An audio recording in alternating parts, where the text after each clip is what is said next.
We tucked it away for many years now, not wanting to think about it, and definitely not wanting to talk about it.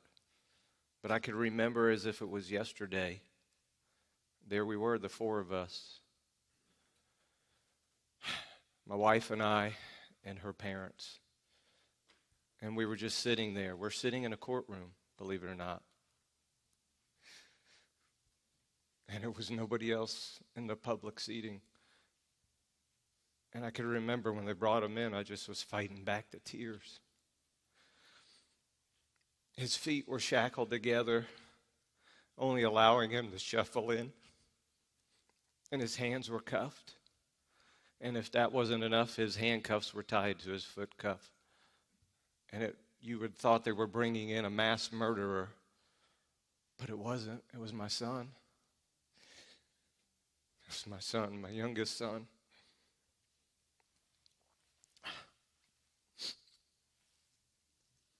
He had a drug addiction, and it finally got him into trouble with the law.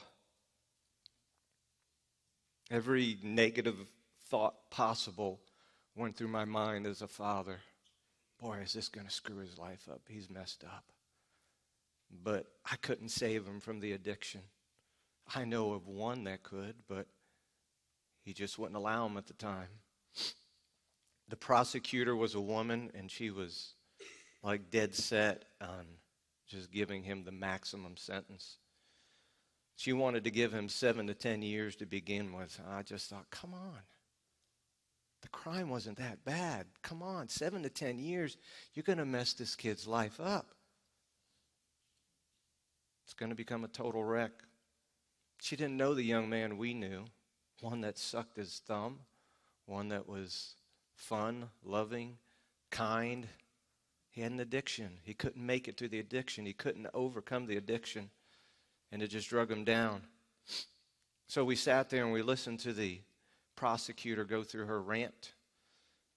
And then finally the judge intervened after listening to the prosecutor, and he said this. He said, "This is my courtroom, and I will make the decision what goes on here." First time I had a little ray of hope.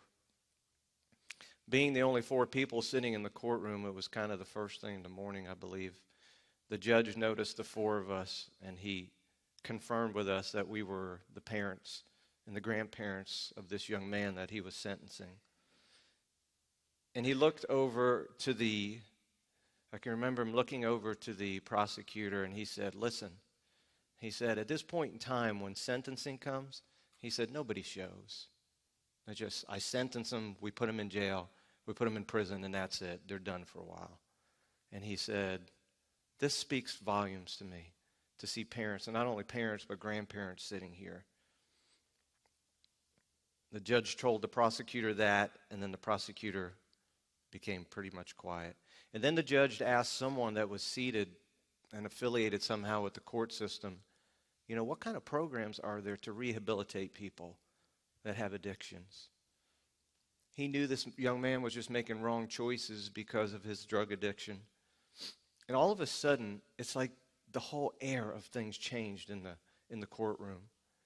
It was like a spirit of mercy came upon the judge, but not only mercy, compassion. And it just blew me away. And I remember it just blowing us away.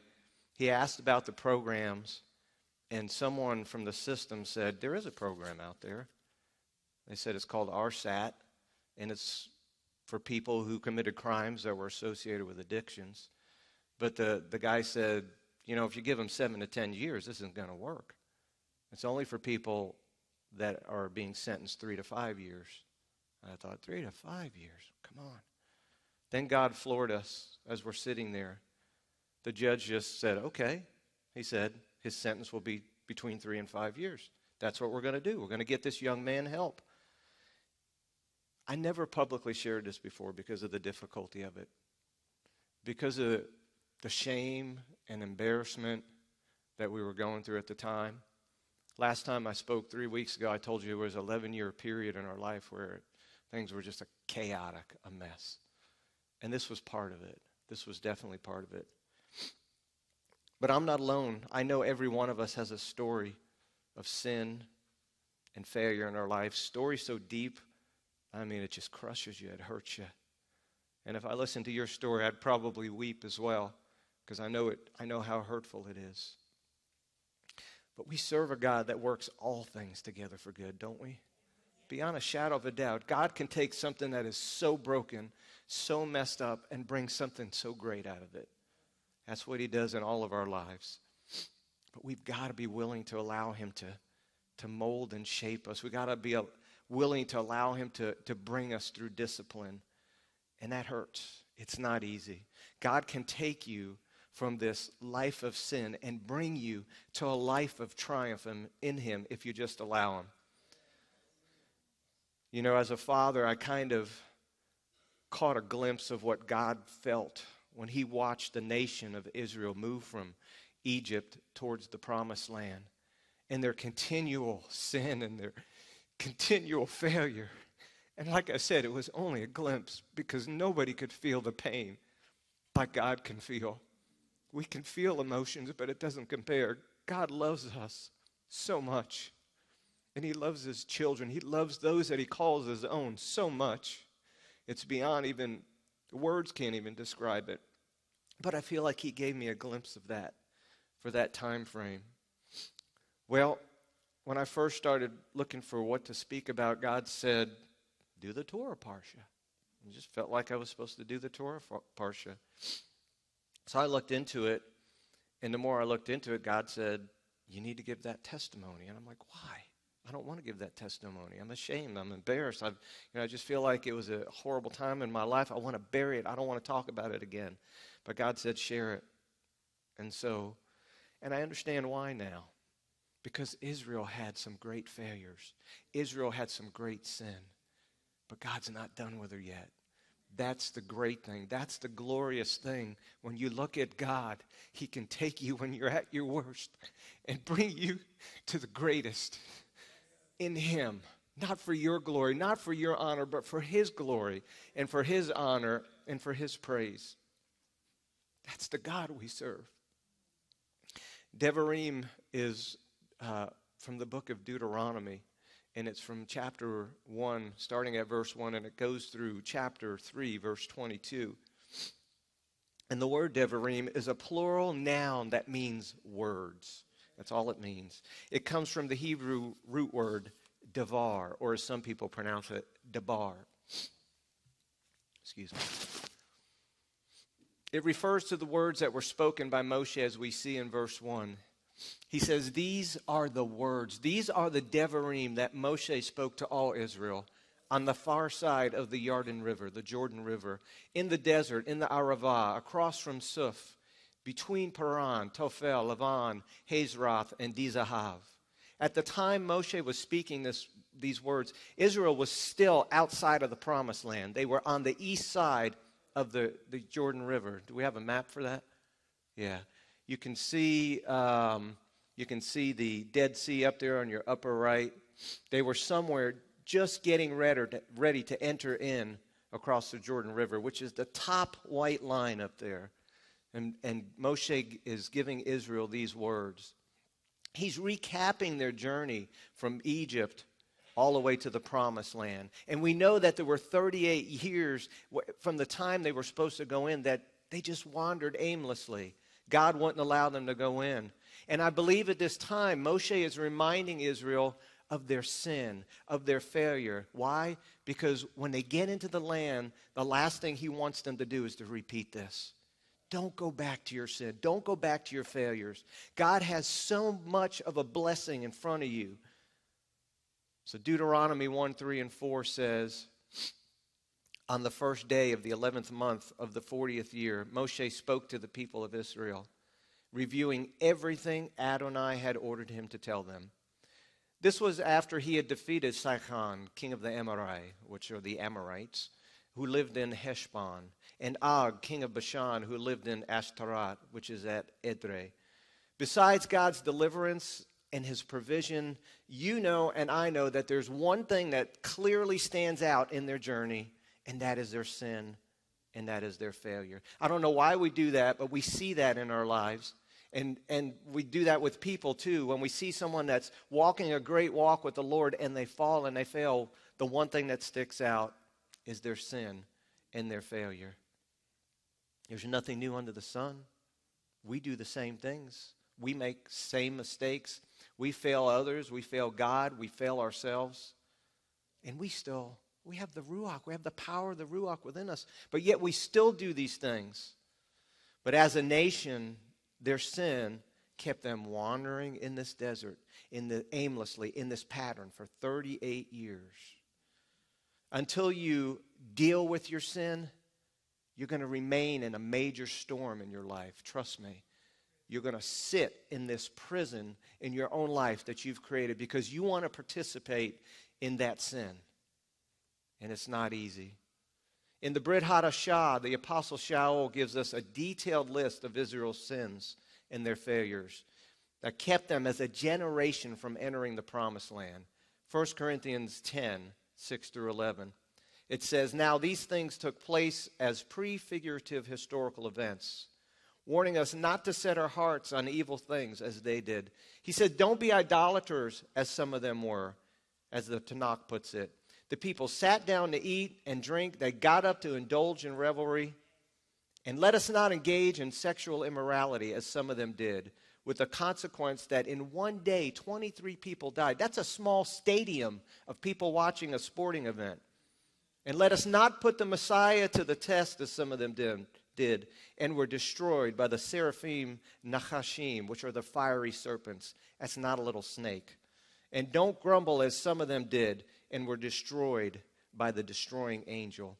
These things happened to them as prefigurative historical events, and they were written down as a warning to us who are living in the Acharit Hayamim, the end of the ages. So Shaul is talking about some sins here of Israel. And he actually points out 4 different sins. The first thing he points out is Israel's idolatry. The next thing that he points out is the sexual immorality of Israel as a nation. And it's usually affiliated with idolatry, as we'll see today. The third thing is the testing of God. And then the final thing we'll talk about is grumbling and complaining against God, which includes murmuring and quarreling and all sorts of things associated with it.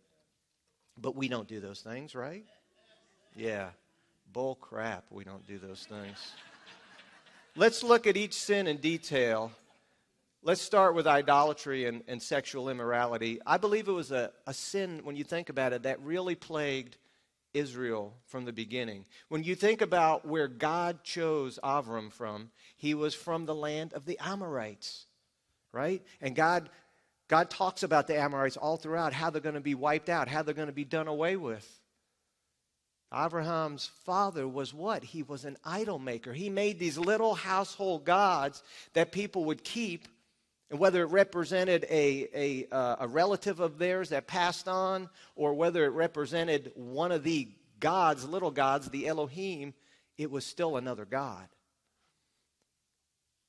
In Joshua 24:2, Joshua said, "In antiquity, your ancestors lived on the other side of the Euphrates River, Terech, the father of Abraham, and Nahor, and they served other gods."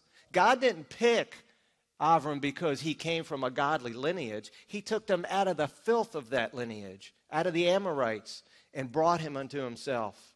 And that's what God can do to anybody. When you're down in your sin, when you are just a complete failure, God can pull you out of that, pull you out of that system. Do you remember Rachel, Jacob's wife? What did she do? She stole her father's household gods, remember? Brought them from that land all the way back to the land that God's promising them. Genesis 31, 30 through 35 talks about that. And then in Genesis 35:2, we learn later on that when Jacob was going to move his family from Shechem to Bethel, what did he tell them to do? He said, "Get rid of all your household gods." So you can see a pattern here. Man, they continually had these gods in their life. They couldn't get rid of them. So I believe even while they were in Egypt, guess what they had? Their little gods. And they lived in a land that worshiped gods as well. So they brought it with them. They're living in a land that worships these other gods. It's like they were plagued by this. And for some reason, they didn't understand the power of the true God. When you think of all the miracles that Israel saw when they were in Egypt, I mean, that would have just blown me away. I'd be like, I don't want anything in my life but him. That's it. To physically see those things. Idolatry was a sin that continually reared its ugly head when you think about it. Do you remember when they finally crossed the Red Sea and they're going through the land, the peninsula over there, and they worked their way up to Mount Horeb, and God calls Moshe up on the mountain, and the people are waiting down below. Where is he? What's going on? Why is he taking so long? Well, Exodus 32, 1 through 4 says, when the people saw that Moshe was taking a long time to come down from the mountain, they gathered around them. They gathered around Aharon, and they said to him, get busy and make us some gods to go ahead of us. Gods, here we go. They don't want just the one God. They want these other gods for some reason. And that word is Elohim, but they're little g gods. He says, because this Moshe, the man that has brought us up from the land of Egypt, we don't know what's become of him. Aharon said, have your wives, your sons, your daughters strip off their gold earrings and bring them to me. The people stripped off their gold earrings and they brought them to Aharon. He received what they gave him, melted it down, and made it into the shape of a calf. They said, Israel, here's your God who brought you up out of the land of Egypt. And as Aaron had once said, he said, it just jumped out of the fire, remember? I put the gold in and this is what came out. He knew what he was doing. He really did. I believe that he remembered the gods of Egypt. I really do. But not only did he make the calf, he went a little bit further. He made an altar for it, and he proclaimed the next day to be a feast to Adonai. Exodus 32, 5 and 6 says, on seeing this, Aharon built an altar in front of it, the calf, and proclaimed, tomorrow is to be a feast for Adonai. So early the next morning, they got up, they offered burnt offerings, presented peace offerings, and the people sat down to eat and drink, and they got up to indulge in revelry. This wasn't a feast to Adonai, people.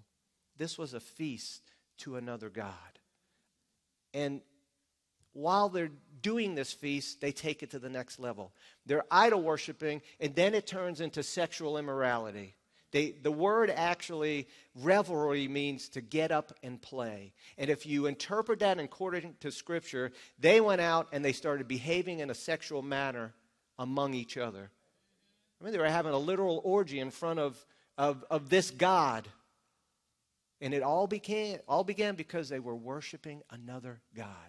Think about that. Next time you want to indulge in sin, just to mess with it a little bit, it might suck you deeper than you ever want to be. Aaron was initially the one to blame for this, and I don't know why he did it. You know, maybe he feared for his life from the people. Maybe he thought he could hold them over until Moshe came down from the mountain. Maybe he thought that Moshe wasn't coming back down from the mountain. Maybe he thought Moshe was gone. And then he was just kind of waiting out God to do something. Come on, God, do something, do something. Oh, yeah, God was doing something. God sees everything. And God was on it just like that. In Exodus 32, 7 and 8, Adonai said to Moshe, he says, go down, hurry. He says, your people, my people, your people, whom you brought up from the land of Egypt have become corrupt. So quickly they have turned aside from the way I have ordered them to follow. They have cast a metal statue of a calf, worshipped it, sacrificed to it, and said, Israel, here is your God who brought you up from the land of Egypt. So Moshe went down from the mountain. He confronted Aharon and the people. And Moshe called the leaders to take up sides that day. And by the end of the day, 3,000 people who participated in this idol worship and sexual immorality, they were dead. Adonai doesn't play games. He does not play games. But that wouldn't end their idolatry. Israel continued in their idolatry. They continued in their sexual immorality. After they had wandered in the wilderness for 38 years, God moved them up, right before the border for the going into the land, and here's what happens. Numbers 25, 1 through 3 states, Israel stayed at Shittim, and there they began whoring with the women of Moab. These women invited the people, what? To the sacrifices of their gods. Where the people ate, they bowed down to their gods. With Israel thus joined to Baal Peor, the anger of Adonai blazed up again. Put the next map on the screen, because this is interesting. The red dot up there is Shittim. Look how close they are to the Jordan River. They're getting ready to cross the river, and they blow it once again. We do the same thing, don't we? We get so close, and we blow it. You're almost across. Why are you doing this right now? I don't know. Back to idol worship, back to sexual immorality. So what does Adonai say to Moshe? Numbers 25, 4 and 5. He says, take all the chiefs of the people and hang them facing the sun before Adonai, so that the raging fury of Adonai will turn away from Israel. Moshe said to the judges of Israel, like we talked about last time, this is your job, judges. Each of you is to put to death those in his tribe who have joined themselves to Baal Peor. Just as Adonai got done telling Moshe to go hang the leaders of the people. Listen to this.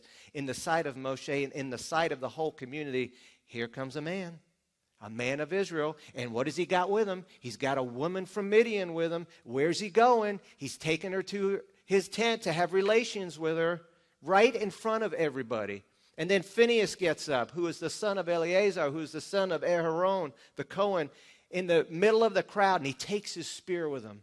And he follows the man, and he follows the woman into the tent, and we know that he thrust the spear through both of them, thus staying the plague. But still, that day, 24,000 people died. 24,000. Another stadium full of people gone. Right now, you're saying, Duane, we don't have that problem today. Are you stinking kidding me? Think about this.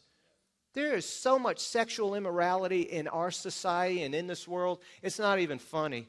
Modesty has been thrown out. I'm talking about in the body of believers. Modesty has been thrown out too. We need to bring it back. We need to represent God the right way.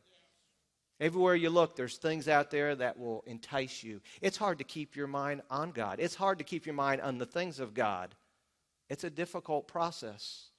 Men and women all throughout the body are struggling with some form or some level of pornography. It's true. And we act like nothing's going on. I believe that sex and sexual immorality has become our idol. It really has. In this world today as a nation and in the lives of some believers. And if you're being sexually immoral, you're committing spiritual adultery against God. If you're married, you're committing adultery against your spouse. And as Shaul says, you're committing a sin against your own body. Take that to the bank. Put that in your book. Think about that for a while. But let's go back to the golden calf. I want to talk about the golden calf. You see, I think Aaron was giving the people something they knew. It wasn't just a piece of metal that came out of the fire.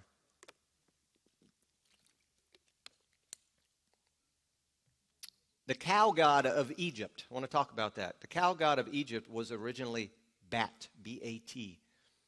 Later became known as Hathor, H-A-T-H-O-R. And it was a goddess who was associated with three things: sexuality, music, and dancing. What were they doing around this calf? What do you think they were doing around this calf? They weren't bowing down in worship. No, they were standing up and having a dance and having some music and having a good time with each other in their view. They worshiped it. They offered sacrifices to it. They indulged in sexual immorality right in front of it, in front of the sight of all Israel.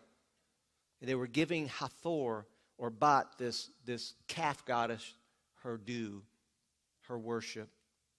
Today we've got to flee sexual immorality, especially the body of believers. And we have so many gadgets and so many things that let them in our eye gates. Come on. If it's a problem, get rid of the dang phone. I'm serious. If the computer at home's a problem, get rid of it. That's the only resolve, is taking extreme measures. Just like Joseph when he was down in Potiphar's house and she wanted to continually have sex with him and he refused. One day she grabbed him and said, come on, we're going at it today. And he ripped away from her and left his coat behind. You got to flee sexual immorality with everything you've got. If not, it will suck you down and it will bury you. It will bury you.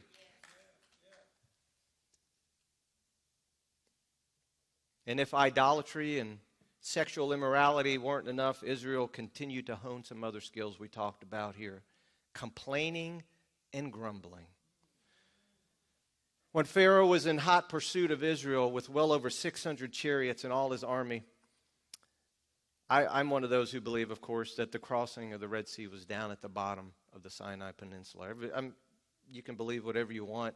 And I believe that because there's a natural landmass there that God could have just parted the sea, and they're walking up on that dry ground. That landmass goes from the Sinai Peninsula over to that area on the southern part of that's the Saudi Arabian area, whatever. Midian. Thank you for shouting that out. You get mind blanks up here, trust me.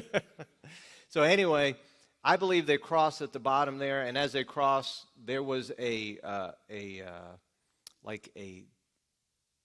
think there was something set up to one of the false gods there, Baal Peor, and as they crossed there, I'm sure God was laughing in the face of gods. What do you mean I can't rescue my people? I can rescue my people from their slavery. Well, anyway, Pharaoh's in hot pursuit. He's got 600 chariots. He corners them down against the mountains and the sea. They hadn't crossed it yet, and their backs were up against the mountain. And what's the first thing that Israel does? You're going to say complaining, but they didn't. They cried out to God. They did a good job. They cried out to God first, the scripture said. That was very good. But the next thing they did, they blew it. Why? Because they didn't wait upon the Lord. They ended up stepping out in front of the Lord. Then they started complaining to Moshe. In Exodus 14, 10 through 12, they say this, "Is it because there were no graves in Egypt that you have taken us to die in the wilderness? Why have you dealt with us in this way, bringing us out of Egypt?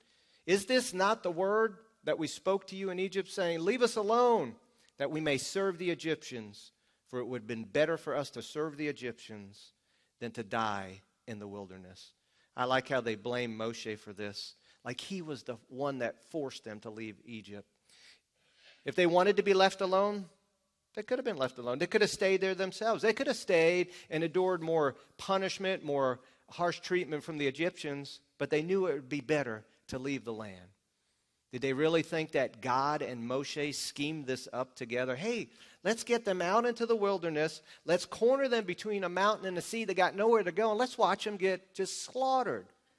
Come on, where's the faith? And when you're going through a difficult time in your life, when you've hit bottom or someone you love has hit bottom, and you're like, God can never do anything. God can do something with that. That's the situation God will take and turn it into something great. The situation that God will turn into something good. I believe that they really wanted to kill Moshe a lot of times. You know, don't we do that all the time? You get someone that tells you the truth and it's convicting, and who's the first person you want to get mad at? The person that told you the truth. You know, and that's just, I don't know what it is, if that's the flesh, human nature, or whatever, but that's what we do. Well, in life, the way to deliverance from your sin, the way to deliverance from your slavery, whatever it is, requires sacrifice. And not only does it require sacrifice, it requires effort. It requires faith and trust. It requires a lot of things that are going to move you from your sin and failure to triumph in God. It takes tremendous effort. Hebrews 11:6 says, "And without trusting, it's impossible to be well-pleasing to God. Because whoever approaches him must trust that he does exist and that he becomes a rewarder to those who seek him." You want to escape your sin? You want to move forward from it? Then you must have faith. You must trust and believe that, first of all, God exists and that he's going to reward you if you diligently seek him in this situation. Let's look at some words here. The Greek word reward. It carries with it the idea that you're going to get something. Why? Because you work towards it. That's right. It's recompense given to the one who worked. It's different from grace altogether. And what does God reward his people for doing? For diligently seeking him. That's what he does. When you seek him diligently, when you press on, when things are at the worst in your life, and you keep pressing in, and you keep digging in, and you keep moving forward, God is going to reward you. He will. He will reward you. You're not working for your salvation. God's given your salvation. But we are God's workmanship. And we got to do stuff while we're on the face of this earth. And the last thing we want to do is misrepresent him. So if you're in a life that's got you it's full of sin, you're so easily entangled in, and you want to move forward, you're going to have to fight to get out of it. You're going to have to fight to get out of it. Most of the Israelites, they weren't willing to put forth the effort at this time for some reason. They didn't want to see the hand of God. They just wanted, they wanted a handout. That's an easy thing. But they weren't willing to put forth the effort. Isn't it really, when you think about it, it's easier to just sit back and complain and grumble and blame someone else. It's always someone else's fault. They were right when they said it would have been easier if we never left Egypt. Yeah, they're right. They were in like this state of spiritual apathy. They didn't want to do anything. I know it's hot. I tell my guys that at work all the time. It's hot, but put your dang hard hat on. Something falls, you're going to get hurt. Right, Johnny? It's hot. I can't wear this. Wow, wow, wow. Well, even though Israel complained, Adonai is a compassionate God. And he had compassion on them. And we know that he performed a miracle. Exodus 14:31 says, when Israel saw the great power, when God parted the sea, they believed in the Lord, and guess what? They started to believe in Moshe. Their faith in Moshe, or their trust in Moshe grew during that time. What a turnaround when you finally see the mighty hand of God working in your life. But unfortunately, guess what? They went back. They went back to the grumbling time and time again. Well, once Israel crossed the Red Sea and Pharaoh was no longer a threat, their pace began to slow, and we read that through the Scripture. And do we have another map next? Like I said, I believe that they crossed at the Straits of Tiran, which are down at the bottom, and then moved into the wilderness of Shur, the bottom right corner in the green arrows, okay? And after crossing the Red Sea, they went into the wilderness of Shur, it says, for 3 days. But they were thirsty, nothing to drink. They were just thirsty. They came up to this place that was called Marah, which means bitter. And what did they do? Once again, they grumbled. Why? Because we're thirsty and the water doesn't seem to be enough around here. At a time where they should have pressed into God with faith and trust that God was going to provide what they needed, whether it was food or water, they just started going into the complaining mode. What is, in grumbling mode, I should say too, what is grumbling? It's a verb that means to blame. For example, to make a verbal complaint against another, whether it's proper or improper, right or wrong. And they were just grumbling. Everything that went on, they're grumbling. They blame Moshe for taking them out of Egypt. They blame Moshe for Pharaoh barreling down upon them. And now they're blaming Moshe because there's no water for them to drink. When are they going to take spiritual responsibility? When are you going to take spiritual responsibility? That's our job. It's not the leader's job all the time. How many times in your spiritual journey have you grumbled against a leader in a congregation? Anybody guilty? I've been guilty. I've been guilty myself. When this place split earlier on, I said to God, I'm not taking sides. I'm staying put. I'm going to see what you do, God. I'm not going to complain. I'm not going to grumble. I'm just going to keep moving forward. And God's blessed. There's no doubt about it. He's definitely blessed. So what does God do in this situation? He has mercy, has compassion. He performs another miracle. He shows Moshe a log or a tree or whatever, has him toss it in these bitter waters, and what happens? It becomes sweet. The people are able to drink of it. His provision is always right around the corner. That's the thing we fail to forget. God knows what you need even before you need it. He knows what you need. Don't be pestering him half the time. You can cry out to him, but he knows what you need. Exodus 15:25 tells us that they moved from Marah and they journeyed to Elim. What's in Elim? Does anybody know? You ready for this? This is only miles away from Marah. Miles away. God knew what they needed, but they wouldn't be patient. There are 12 springs of water and 70 date palms to boot. Come on. Did you not think that God, before the foundations of the world, said, I'm going to take my people from Egypt and bring them into the promised land, and this is the route I'm going to take, and I'm going to lead them just when they need it, when they need the water, and they need this sustenance of energy. I'm going to provide these fresh springs of water, 12 of them. That could quench the thirst of over 2 million people. 70 date palms. You're saying, what's a date palm? I don't like dates. I love dates. I love figs and dates. They're good stuff. But they have a lot of energy, and they'll give you sustenance.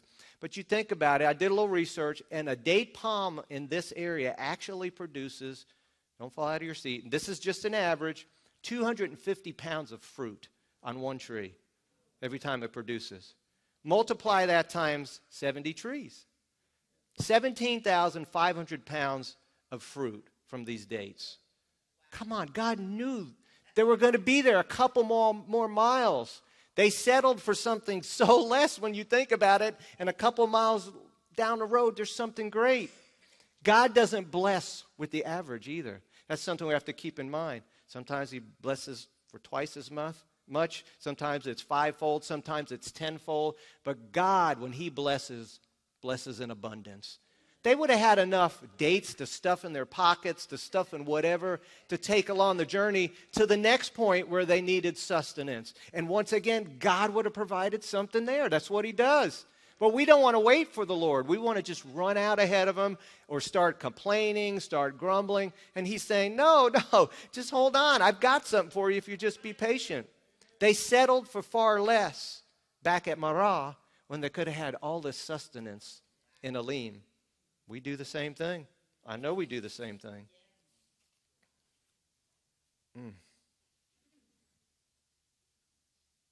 From there, they journeyed to Rephidim.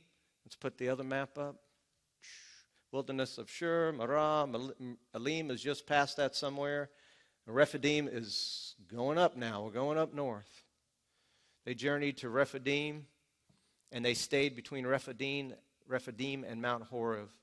But Israel's grumbling, guess what? It took a notch up. It became more dangerous. They added to their grumbling, quarreling. This is what happens when we allow a spirit of complaining, a spirit of murmuring, a spirit of grumbling to just exist. If we don't deal with it in our own life, it will turn into something more dangerous. It turned into quarreling here. And what is quarreling? As you can see, it's to be in a state of hostility and opposition to another person in group. And they were getting very angry with Moshe. They were getting very, very angry with him. Wow is right. Israel's complaining and their grumbling turned into another sin, the testing of God. When you complain to the leadership, guess what? You're complaining against God who put the leadership in place. So Moshe cried out to the Lord saying, what shall I do with this people? A little more, and they're going to stone me to death. Moshe knew that was the next step. So God commanded Moshe to perform another miracle this time. He said, go up to a specific rock in Mount Horeb, and he said, I'm going to go stand on the rock, and I want you to what? Is it strike the rock or is it speak? Do you know which one comes first? Let's read Exodus 17, 5 through 7. Then the Lord said to Moshe, pass before the people, take with you some of the elders of Israel, and take in your hand the staff which you struck the Nile, and go. Behold, I will stand before you there on the rock at Horeb, and you shall strike the rock, correct? And water will come out of it, that the people may drink. And Moshe did so in the sight of the elders of Israel. He named the place Massah, which means test, and Merivah, which means quarrel, because of the quarrel of the sons of Israel. And they tested God there.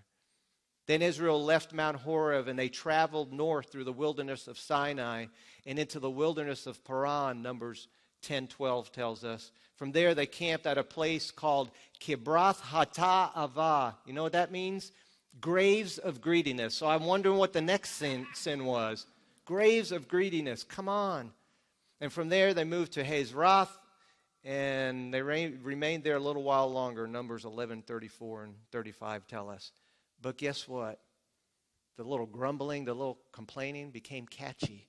This is where Aaron and Miriam began to complain about Moshe. Oh, and God said, you ain't touching him. You are the last two that are supposed to be supportive of him. So what did he do? He made Miriam leprous, and they put her outside the camp for those 7 days. We remember that. But I believe from there they went back to Kadesh Barnea. And at this point, I believe that they were supposed to go up into the land. They were supposed to go up through the Negev. Let's read about that in Deuteronomy 19 through 21. This is in our Torah Parsha today. We're finally getting to it. So we left Horeb, and we went through all the vast and fearsome desert, which you saw on the way to the hill country of the Amorite, which are the Amorites, as Adonai our God ordered us. And we arrived at Kadesh Barnea. There I said to you, you have come to the hill country of the Amorite, which Adonai our God is giving to us. Look, Adonai your God has placed the land before you. There it is. Go up, take possession, as Adonai, the God of your ancestors, has told you. Don't be afraid. Don't be dismayed. It's time, Moshe saying. It's time to go now. But they didn't want to go up into the land. Matter of fact, I think they were fearful. So they came up. The leaders came up with another plan, didn't they? One that would test God once again. They wanted to go in and spy out the land first. Deuteronomy 1:22 and 23 says, you approached me, this is Moshe speaking, every one of you, and said, let's send men ahead of us to explore the country for us and bring back word concerning what route we should use in going up and what cities we encounter are like. See, they're making their own path. God's telling them to go up through the way of the Negev, and they're like, well, let us go in, let's sneak in, let's be a little bit, incognito, and let's kind of just do this slowly. When God says do something, you do it. Don't hesitate, because the more you hesitate, guess what? The least likely you're going to step out in faith and do it. Learn that lesson in life. Oh, wish I'd have done it at the time God told me. I missed it. I missed it totally. So what happens? We know the 12 spies come back, and you know the rest of the story. 2 of them gave a great report, and 10 of them gave something so negative that it put such fear into the people. And the people went into their tents, and here's what they did, as Deuteronomy 1:26 through 28 says, but you would not go up. Instead, you rebelled against the order of Adonai your God. And in your tents, here we go, you complained once again. It's because Adonai hated us that he brought us out of the land of Egypt. Here we go. Only to hand us over to the Amorite, to destroy us. What sort of place is it that we're heading for? Our brothers made our courage fail when they said, the people are bigger and taller than we are. The cities are great and fortified up to the sky. And finally, we have seen the Anakim there.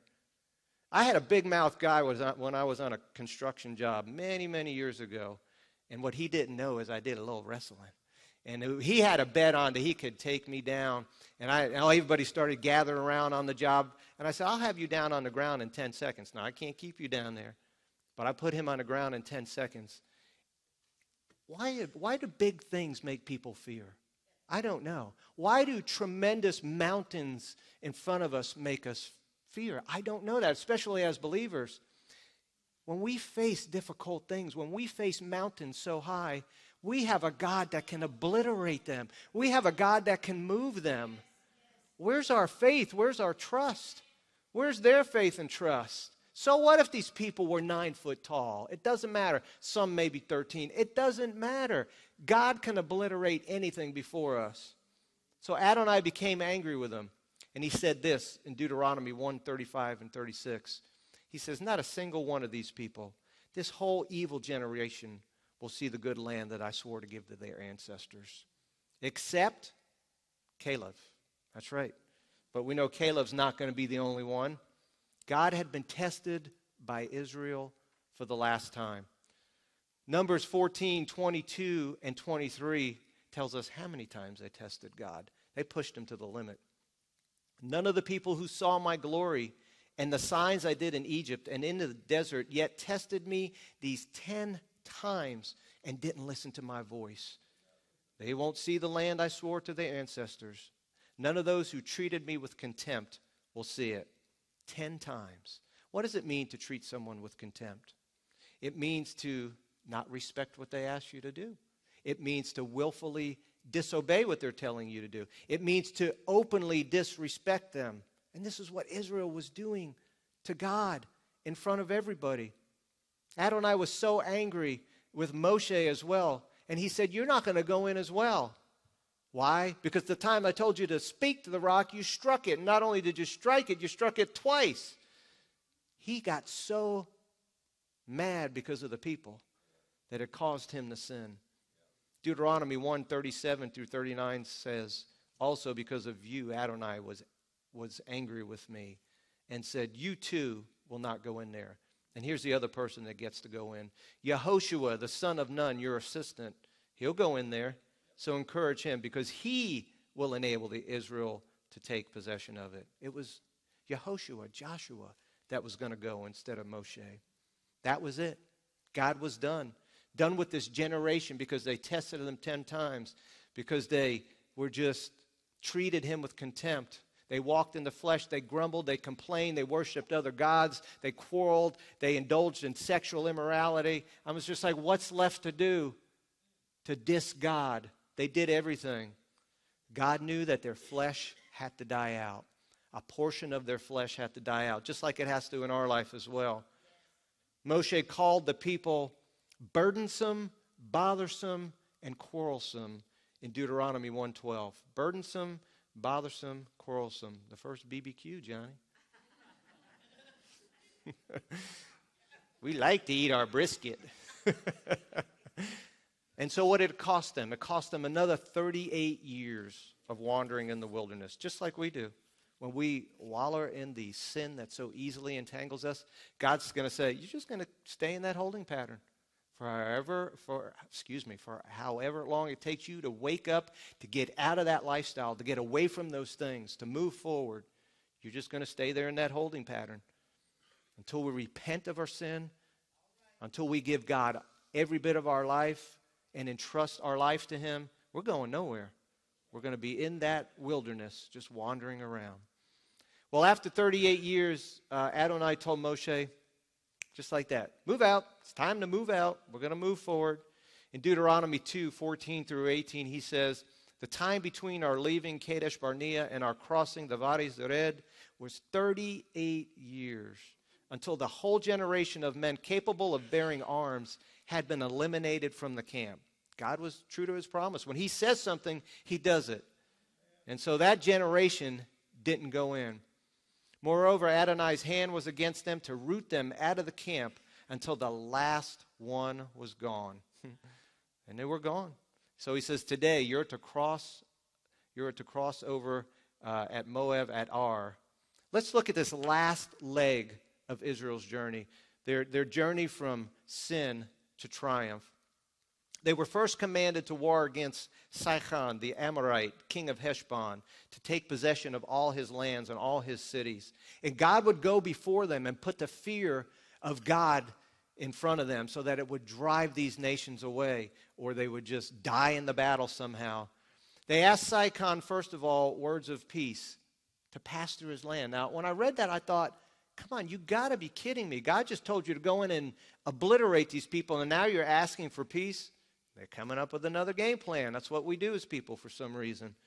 But Sihon, thank God, refused. Why? Because God hardened his heart. I know he did. He wouldn't let Israel pass through. And so Deuteronomy 24:34 through 36 states that at that time they captured all his cities, every city that he had, 60 cities, and then there were more that were unwalled.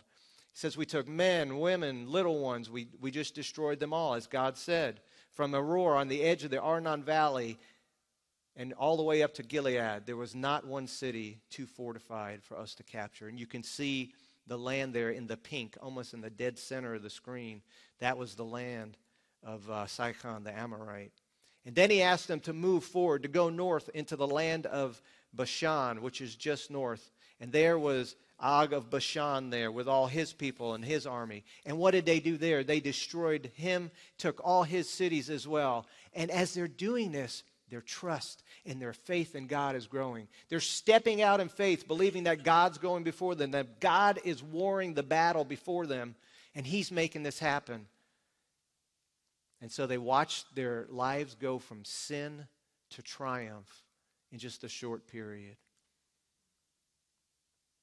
And then they got to the border. You know, God allowed my son to spend 28 months in prison until he destroyed all the desires of the flesh. That's what he had to do. 28 months. God was bringing about in my son a new life and definitely a new outlook in life. That's what prison will do for you. I always say to him, it's probably the best thing that ever happened to you. And he's probably sitting there and says, what? No, it is the best thing that ever happened to you. Let me share with you what God did with him. I don't want to just give you the negative. I want to give you what God does. If you submit your life to him, when you're at your worst, when you're deep in your sin, when you submit your life to him, God can do an amazing thing. He finally came home, and this was what I call the land of his sin. And I said, he can't stay here because I know what's going to happen. A dog returns to its vomit, and he'll be back with the same people. He'll be doing the same things. And I just said, God, what are we going to do? But where are we going to put my son? Put him out in the street? He's going to live on the street? I kind of considered that. Maybe that was the best thing, but I think he'd end up back where he shouldn't. So my wife and I, we trusted God in this. And we said, okay, come on home. Stay with us, and we'll just see what God does. And just hoping and praying the whole time that God is going to bring about a miracle.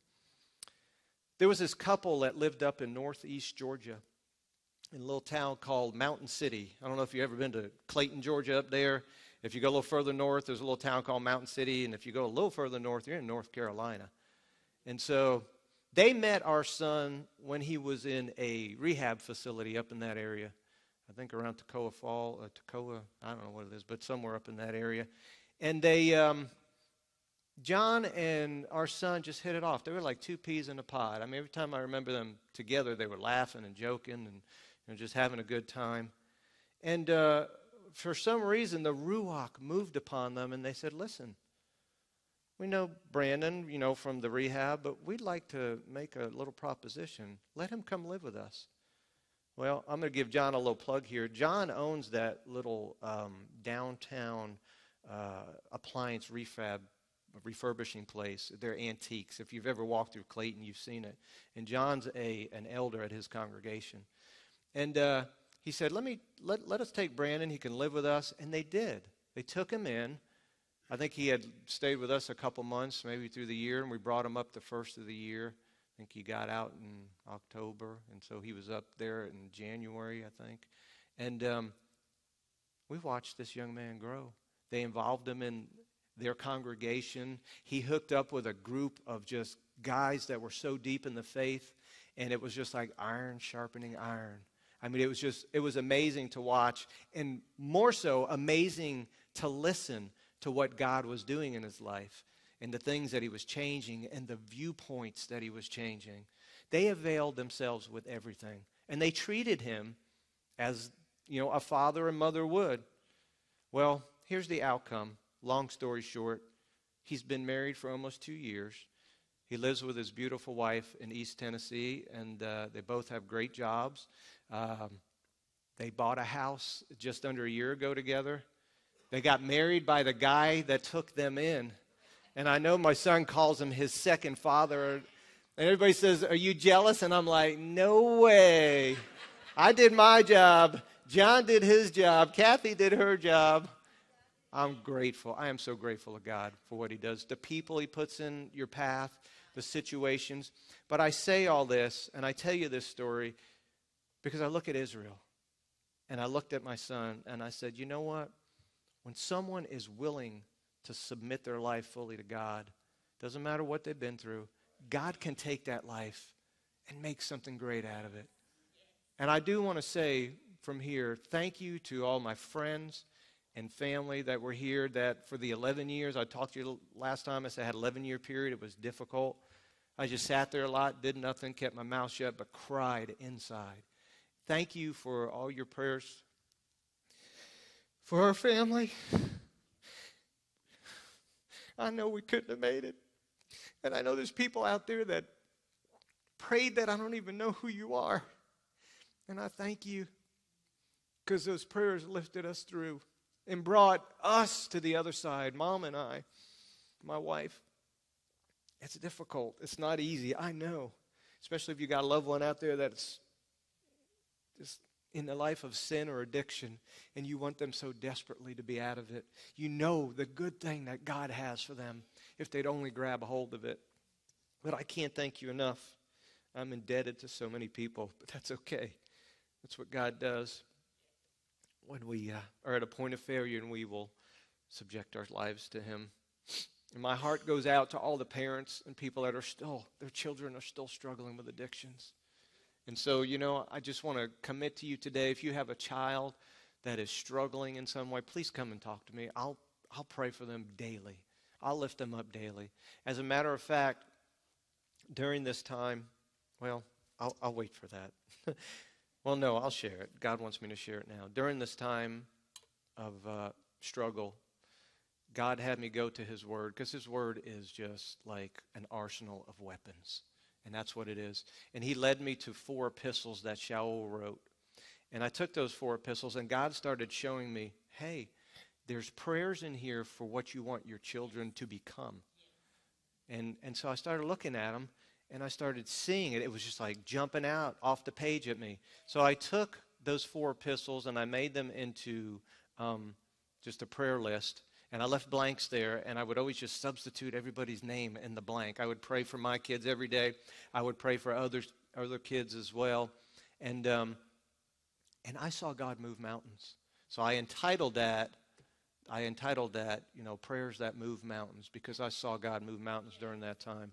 Also, I coupled with it about 3.5 years, and I know my friends didn't understand, but 3.5 years I cut out letting any alcohol touch my lips or anything of that nature. I just said, God, I don't understand their struggle, but I want to be able to understand it better. And so God said, oh, good, you're going to go on a fast. And He said, you are not going to let alcohol touch your lips. And that was difficult for a guy that loves making wine. I make wine. So, it's just like, okay, 3.5 years, you're not going to make wine, you're not going to touch wine, you're not going to do wine, but you're going to get in there and you're going to wrestle with prayer and fasting, prayer and fasting, prayer and fasting. And then I saw what I see today. I'm going to embarrass my other son who's always here with us, because God did, if not a greater miracle in his life.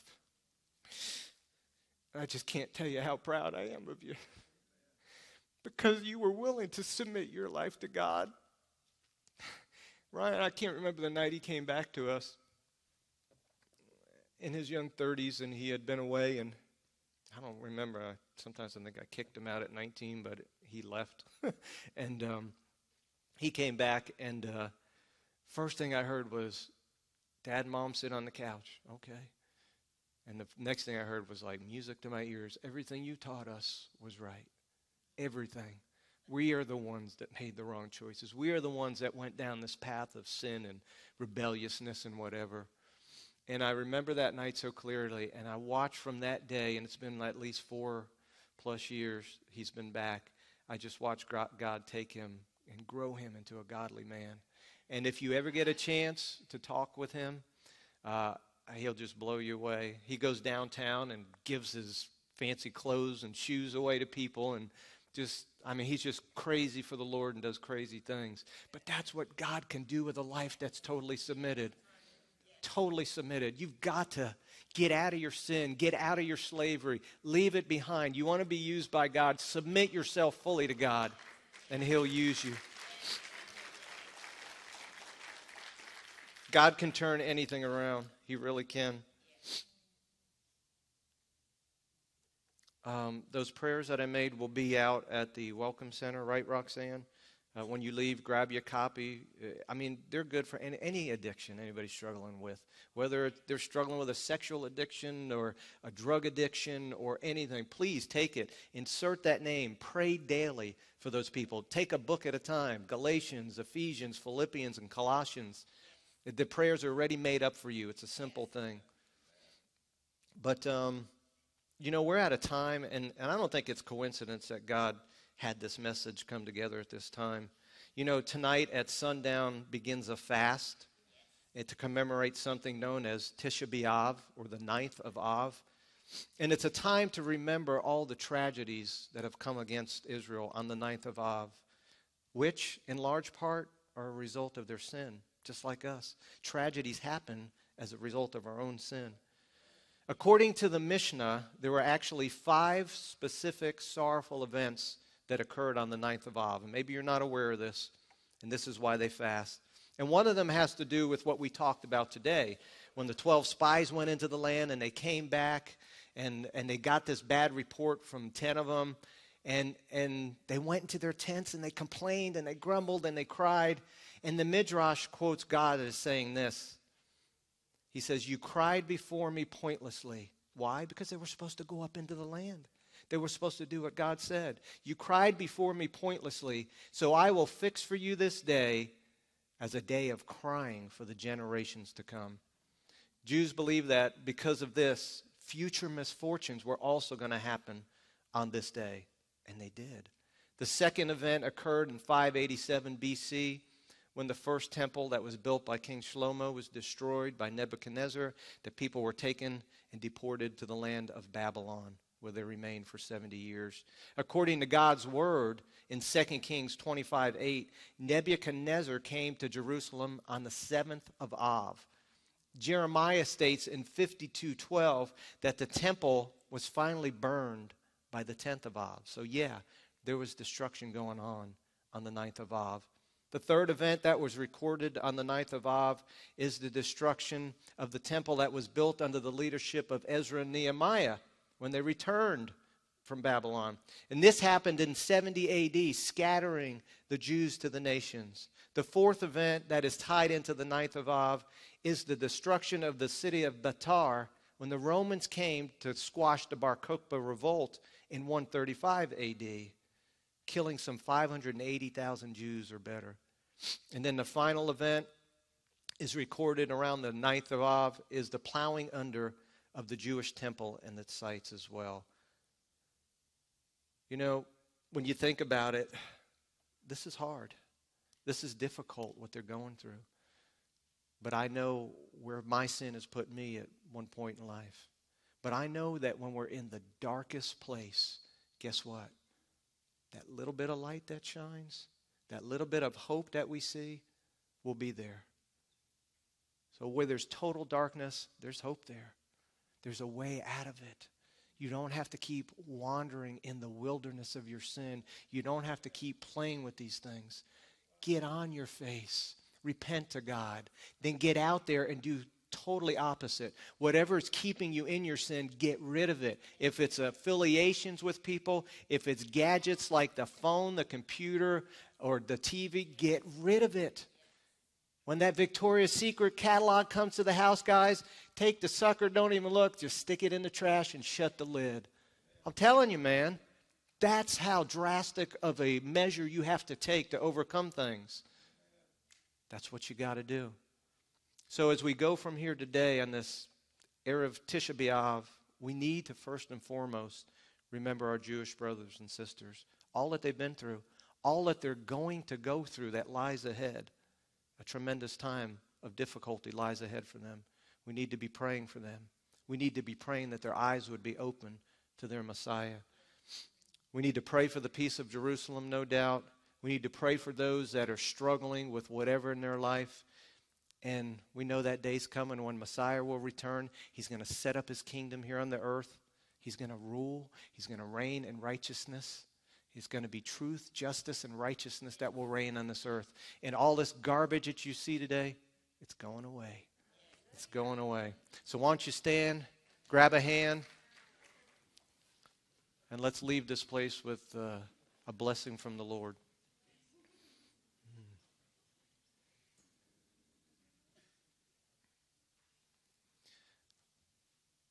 Father, I thank you for the difficult times now. It was hard to say that going through them, but I thank you because as I look back, I see the miracles that you brought about. I see the fresh springs of water. I see the sustenance you provided in the lives even of my own children.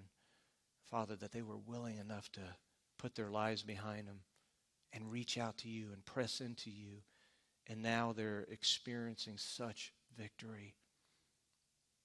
Father, I just pray for others that are struggling, that they learn how to do this, whatever it takes, no matter how foolish they look, to cry out to you, to reach out to you, to press into you, to diligently seek you on a moment-by-moment basis. Father, I pray your blessing over these people here. These are your people, your hands, your feet, your voice.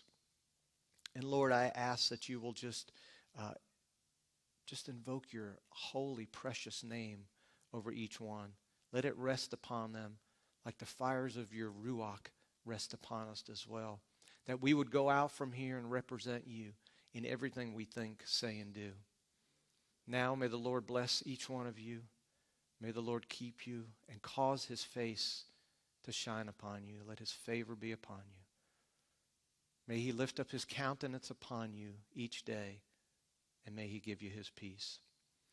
Yivarekach Adonai v'yishmerecha, Yoeh Adonai panav elecha v'hunecha, Yisai Adonai panav elecha v'yasem lecha shalom. God bless everybody.